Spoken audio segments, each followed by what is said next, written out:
تو ہم جب گناہ سے نہیں بچ سکتے تو آپ کو کیا بچا سکتے ہیں؟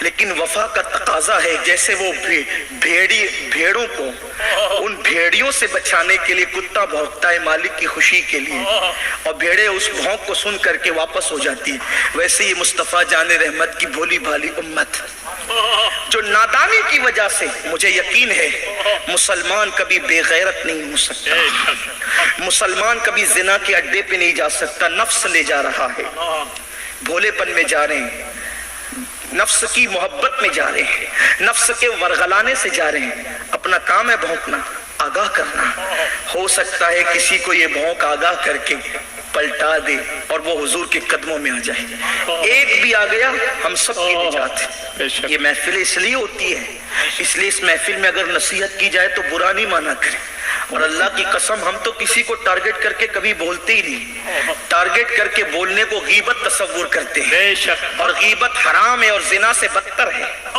اس لیے کبھی کسی کو ٹارگٹ کر کے نہیں کہا، بس بات تو جنرل کی جاتی ہے، بات تو ایسی کی جاتی ہے، آپ برا نہیں مانیں، بس بات اتنی ہے آیا کریں تو اس نیت کے ساتھ کہ میری اصلاح ہو جائے، آج اصلاح ہو گئی تو کامیاب ہے، آج اصلاح نہیں ہوگی تو پھر میدان محشر میں پچھتانے سے کام نہیں چلے گا۔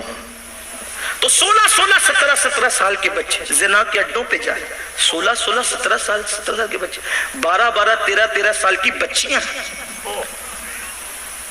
اپنا سب کچھ لٹا رہی ہے، اپنی آبرو کا سودا کر رہی ہے۔ کل زنا کرنے والے کو پیسے دینے پڑتے تھے، اب حال یہ ہے کہ بچیاں بھی اور بچے بھی نفس کے اتنے غلام بن گئے کہ وہ ایک دوسرے کو گفٹ کر کے ایک دوسرے کی آبرو سے کھلواڑ کرتے ہیں۔ یہ حالات ہیں، قوم ان حالات میں ڈوبی ہوئی ہے، اور ہمارا حال یہ ہے کہ ہم جنت تقسیم کرنے لگے ہیں۔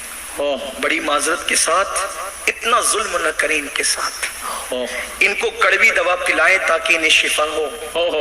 بیمار کو میٹھی دوائیں نہیں پلائی جاتی، بلکہ جو میٹھی ہوتی وہ دوا بھی کم ہوتی ہے۔ جنہیں دوا کی ضرورت ہے انہیں ہم دوا دیں، اس لیے کہ یہ ہم پہ اعتماد کر کے آتے ہیں، یہاں سے ہم جو دیتے ہیں وہ لینے کے لیے تیار رہتے ہیں، اس لیے ان کے اعتماد کے ساتھ ہم کبھی کھلواڑ نہ کریں، ورنہ ہمیں بھی اللہ کی بارگاہ میں جواب دینا ہے، ہمیں بھی رب کی بارگاہ میں جواب دے ہونا ہے۔ میری قوم کے جوانوں، حضور علیہ السلام میرے صادق و مصدوق نبی، سچے نبی نے فرمایا زانی کے لیے 3 باتیں کی جاتی، پہلی چیز اس کی روزی سے اللہ برکت اٹھا لیتا ہے، زانی کی روزی سے۔ اب زنا کے مختلف اسٹیپ ہیں، پہلا اسٹیپ زنا کا یہ ہے کہ اللہ نے جن چیزوں کو حرام کر دیا ہے ان مناظر کو دیکھنا، یہ آنکھوں کا زنا ہے۔ میں نہیں کہتا کون کیا کرتا ہے، ہم خود ڈوبے اپنے آپ میں، کیا ان آنکھوں کے زنا سے ہم بچتے ہیں؟ کتنے لوگ ہیں نمازی ہیں، حاجی ہیں، چہروں پہ داڑیاں ہیں، سروں پہ ٹوپیاں ہیں، کتنے لوگ ہیں جو اس منظر سے بچتے ہیں، ان مناظر سے بچتے ہیں؟ جانتے ہیں اولیاء اللہ نے اپنی آنکھیں نکالی ہیں، اگر ایک غلط منظر پر نظر پڑ گئی، ایک غلط منظر پر آنکھیں نکال کے پھینک دی، آنکھیں نکال کے پھینک دی۔ بہت دور چلا جاؤں گا اپنے عنوان سے، لیکن دور جانا بھی نہیں چاہتا، بات کو سمیٹنا بھی چاہتا ہوں، لیکن یہاں مجھے ایک حدیث یاد آ گئی، اس کا مفہوم اپنے الفاظ میں پیش کر کے اپنے جوانوں کو ان کی جوانی کا واسطہ دے کر کہنا چاہتا ہوں۔ دیکھو نگاہوں کی حفاظت کتنی ضروری ہے، اور مومن کی نگاہ کی حفاظت تو زیادہ ضروری ہے، کیونکہ انہی آنکھوں سے ہمیں اللہ کا دیدار کرنا ہے، جنت میں اللہ کا دیدار کرنا ان آنکھوں سے، قبر میں رسول پاک کا دیدار کرنا ہے ان آنکھوں سے۔ یہ آنکھیں بہت قیمتی ہیں، ان آنکھوں کی عظمت ہمیں پتہ نہیں ہے، ان آنکھوں کی عظمت ان سے پوچھو، ان آنکھوں کی عظمت ان سے پوچھو جن کو مصطفیٰ جان رحمت کا صحیح عشق مل گیا تھا۔ آج نگاہوں کے زنا میں اللہ ماشاءاللہ امت کی اکثریت ڈوبی ہوئی ہے، اور ہم احساس بھی نہیں ہے۔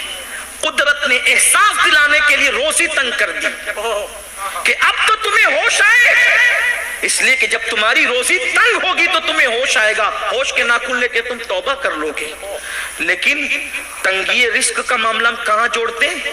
ارے ابھی تو دنیا میں مندی چل رہی ہے, فلاں کی حکومت آ گئی تو تنگی آ گئی.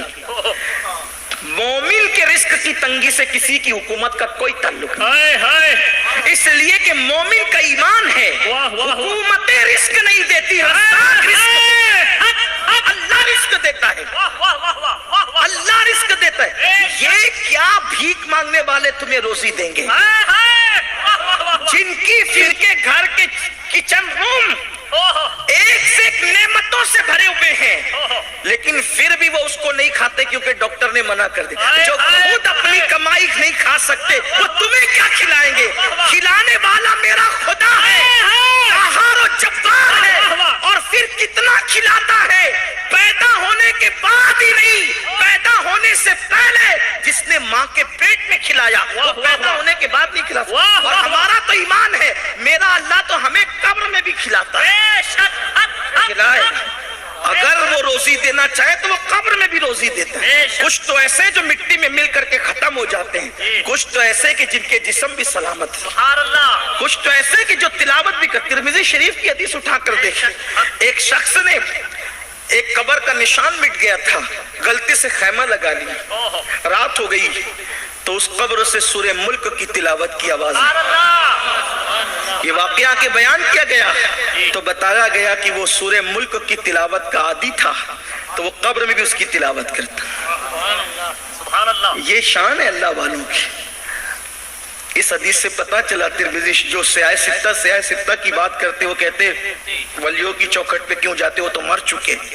ترمذی کہہ رہی ہے کہ وہ تلاوت بھی کرتے ہیں, اور جب تلاوت کرتے ہیں تو پھر آنے والوں کو پہچانتے بھی, آنے والوں کو پہچانتے بھی, اور آنے والوں کو دیتے بھی ہیں.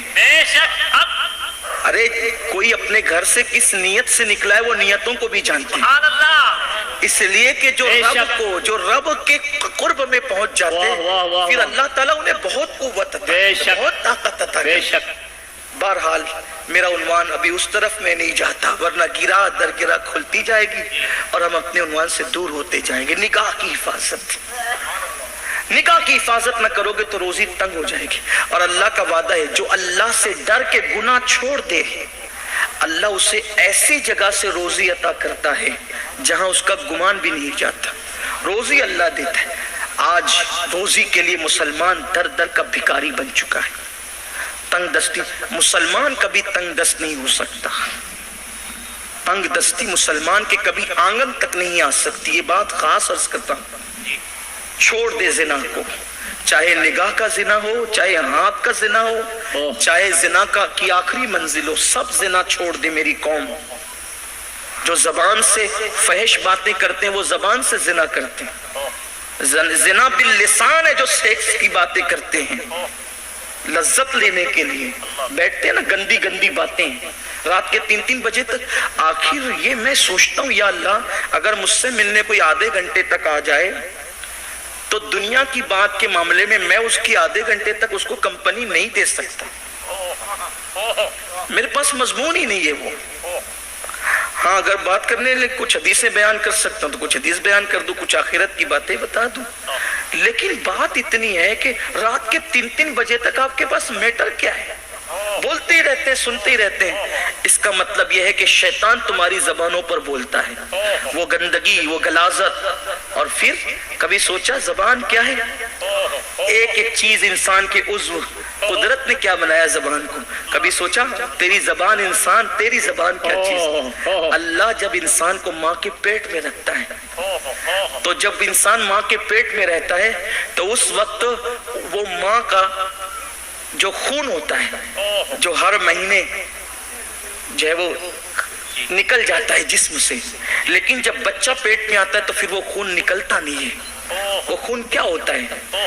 تو ہمارے بزرگوں نے فرمایا, صوفیہ نے فرمایا, اسی خون سے اللہ اس بچے کی پرورش کرتا ہے. وہ خون نکلتا نہیں ہے تو پرورش ہوتی ہے, لیکن اس خون سے جو پرورش اللہ بچے کی کرتا ہے, جب بچہ پیدا ہوتا ہے تو ڈاکٹر بھی کہتے ہیں, سائنسداں بھی کہتے ہیں, اور